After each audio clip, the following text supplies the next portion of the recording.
सुन हरे गोबर की कथा। एक बार की बात है, किसी शहर में एक बड़े से पेड़ पर एक पक्षी रहता था जिसका नाम था सिंदूक। सबसे चौंकाने वाली बात यह थी कि उस पक्षी का मल सोने में बदल जाता था। यह बात किसी को भी पता नहीं थी। एक बार उस पेड़ के नीचे से एक शिकारी गुजर रहा था। शिकारी उस पेड़ के नीचे आराम करने के लिए ठहरा। वो आराम कर ही रहा था कि इतने में सिंदूक पक्षी ने उसके सामने मल त्याग कर दिया। जैसे ही पक्षी का मल जमीन पर पड़ा, वो सोने में बदल गया। यह देखते ही शिकारी बहुत खुश हुआ और उसने उस पक्षी को पकड़ने के लिए जाल बिछाया। सिंदूक जाल में फंस गया और शिकारी उसे अपने घर ले आया। पिंजरे में बंद सिंदूक को देखकर शिकारी को चिंता सताने लगी कि अगर राजा को इस बारे में पता चला तो वो न सिर्फ सिंदूक को दरबार में पेश करने को कहेंगे बल्कि मुझे भी सजा देंगे।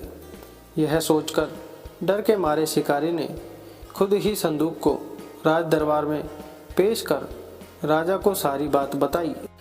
राजा ने आदेश दिया कि सिंदूक को सावधानी से रखा जाए और उसे अच्छे से खाना खिलाया जाए। ये सब सुनने के बाद मंत्री ने राजा को कहा, आप इस बेवकूफ़ शिकारी की बात पर भरोसा मत कीजिए। कभी ऐसा होता है क्या कि कोई पक्षी सोने का मल त्याग करे?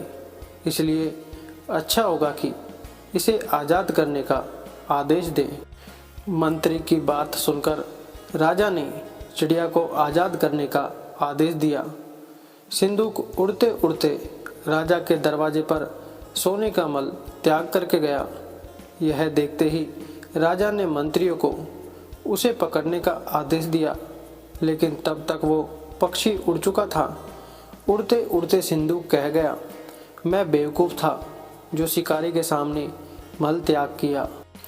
शिकारी बेवकूफ़ था जो मुझे राजा के पास ले गया। राजा बेवकूफ़ था जो मंत्री की बात में आ गया।